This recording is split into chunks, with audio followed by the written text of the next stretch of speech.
जय श्री हरि। ओम नमो भगवते वासुदेवाय नमः। आज हम सुनेंगे ज्येष्ठ मास महात्म अध्याय 3। तो भगवान विष्णु की कृपा आप सब पर बनी रहे। ओम नमो भगवते वासुदेवाय नमः। पानी का ज़्यादा से ज़्यादा दान करें, घड़े का दान करें। सुनते हैं तीसरे अध्याय की कथा। ज्येष्ठ मास महात्म्य के तीसरे अध्याय की कथा सुनाते हुए स्कंद जी कहते हैं कि हे मुनियों, सब पापों का नाश करने वाला ज्येष्ठ मास के दिनों का महात्म्य और संपूर्ण जलदान का महात्म्य मैं अब आप लोगों से कहता हूँ, आप श्रवण करो।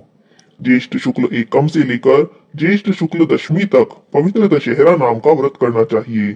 प्रतिदिन गंगा जल के पवित्र जल में स्नान करना चाहिए।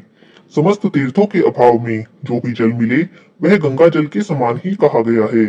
इन 10 दिनों में जो स्नान करता है वह 100 जन्मों के इकट्ठे किए हुए 10 प्रकार के पापों से मुक्त हो जाता है। इन 10 दिनों में जो गंगा स्नान करता है, भगवान विष्णु की पूजा करता है, अनेक प्रकार के दान को देता है, उसके सभी पाप नष्ट हो जाते हैं, इसमें जरा भी संशय नहीं है। इन 10 पापों में 5 महापाप हैं और 5 लघु पाप हैं। इन दिनों में दिए गए सब दान अक्षय हो जाते हैं। हे ब्राह्मणों, ज्येष्ठ मास शुक्ल पक्ष की द्वितीया के दिन अपराह्न के समय प्रसिद्ध समान नाम का कल्प प्रारंभ हुआ। उस द्वितीया के दिन समान नाम के कल्प में स्नान, दान और श्राद्ध ब्राह्मण भोजन कर्म को भगवान विष्णु के निमित्त जो भक्ति और श्रद्धा से करते हैं उनको कोटि गुना अधिक फल प्राप्त होता है। और ज्येष्ठ शुक्ल तृतीया के दिन पंचाग्नि साधक नाम का व्रत आरंभ होता है। पंचाग्नि साधक व्रत को पूरे मास करने से मनुष्य समस्त पापों से छूट जाता है। हे ब्राह्मणों, जो इस व्रत को करता है वह तेज में भगवान सूर्य नारायण के समान हो जाता है, इसमें जरा भी संदेह नहीं है। इस तृतीया के दिन विशेष रूप से रंभा व्रत को किया जाता है।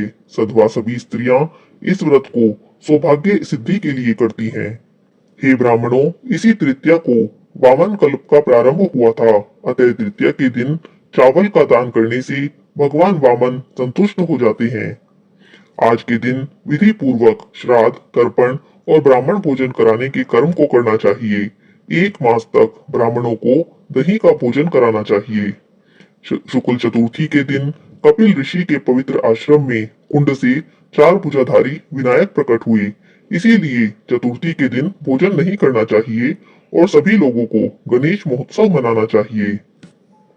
पंचमी के दिन घी में बने हुए मालपुओं से ब्राह्मण को भोजन कराना चाहिए। चतुर्थी के दिन देवी उमा प्रकट हुई थी, इसीलिए स्त्रियां चतुर्थी के दिन सौभाग्य वृद्धि के लिए उमा देवी का विविध उपचारों से पूजन करती हैं तथा गीत नाच आदि का उत्सव भी करती हैं। जिनके घर में संतान नहीं है, जिन्हें संतान की इच्छा हो, उन्हें शुक्ल षष्ठी के दिन जल, वस्त्र, पुष्प, सुगंधित वस्तुएं, हवन आदि के द्वारा देवी उमा पार्वती की पूजा करनी चाहिए।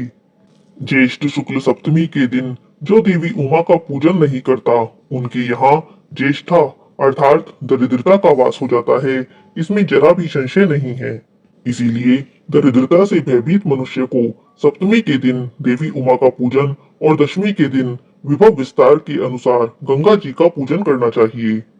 जिस कारण लोक पावनी गंगा दशमी के दिन स्वर्ग से अवतीर्ण हुई, अतः दशमी, 11, 12 इन तीनों दिनों में एकादशी का व्रत साध्य कहा गया है। एकादशी का व्रत समस्त पापों का नाश करने वाला होता है। इसका व्रत निर्जल उपवास करने से सिद्ध होता है। त्रयोदशी से लेकर पूर्णमासी तक 3 दिन का जो उत्तम व्रत कहा गया है, वह व्रत वट सावित्री नाम से प्रसिद्ध है। स्त्रियों को सौभाग्य देने वाला है। उन दिनों में वट वृक्ष के मूल भाव में जल से सिंचन करना चाहिए। वट वृक्ष के समीप ही ब्रह्मा जी, यमराज जी और सत्यवान सावित्री का पूजन करना चाहिए। यह नित्य व्रत है, स्त्रियां इस व्रत को सदैव करें। यह व्रत 1 वर्ष करने से सिद्ध हो जाता है। ज्येष्ठ मास की पूर्णमासी ज्येष्ठा नक्षत्र से युक्त हो तब यह कोटि शत से भी अधिक श्रेष्ठ मानी जाती है। ज्येष्ठ पूर्णमासी के दिन मनुष्य को अनेक दान देने चाहिए। मैं उन दानों के बारे में आपसे संक्षेप में कहता हूँ। हे तपोधन, ज्येष्ठ पूर्णमासी के दिन कूर्म पर्व का आरंभ हुआ था, इसीलिए उस दिन स्नान, दान और तर्पण ब्राह्मण भोज जो पितरों के उद्देश्य से करते हैं, वे परम पद को प्राप्त होते हैं। हे ब्राह्मणों, सतयुग के आरंभ में ज्येष्ठ पूर्णिमा के दिन मनवंतर कल्प का आरंभ हुआ था। इसीलिए उस दिन श्राद्ध करना, दान देना पितरों के लिए तृप्तिदायक कहा गया है। इस प्रकार देवताओं से पूजित इस ज्येष्ठ मास में बहुत से व्रत कहे गए हैं। यहाँ पर श्री ज्येष्ठ मास महात्म्य की तीसरे अध्याय की कथा का समापन होता है। हरे कृष्णा, राधे राधे। ज्येष्ठ मास महात्म में ज़्यादा से ज़्यादा दान करें, खासकर प्यासे को पानी पिलाएं, जितनी भी छबील लगा सकते हैं छबील लगाएं, आपको बहुत ही ज़्यादा पुण्य मिलेगा। और आज मैं प्रेम के बारे में ये कहना चाहूँगा, प्रेम एक बहुत ही गहन चीज़ है। प्रेम हमें ये सिखाता है कि सामने वाले को हम अपने से ऊपर महत्व देते हैं। यही प्रेम की बहुत अच्छी बात है। जैसे हम अपने माता पिता, और माता पिता भी प्रेम की मूर्त हैं, वो अपने बच्चों से निस्वार्थ प्रेम करते हैं। उसी तरह हमें भी अगर किसी से प्रेम होता है तो उसकी इज्जत ज़रूर करनी चाहिए, क्योंकि मेरे प्रेम ने मेरे को यही सिखाया है। मैं गलतियां करता रहा, लेकिन उसने मेरे को सिखाया कि प्रेम की इज्जत करना, उसको रिस्पेक्ट देना और उसको कैसे महसूस करना है, वो मैंने अपने प्रेम से सीखा है। तो आप भी निस्वार्थ प्रेम कीजिए, सबके भले की सोचिए। बस ये सोचिए कि हमें अपनी लाइफ में सुधार करते रहना है। जय श्री हरि, जय श्री हरि, राधे राधे।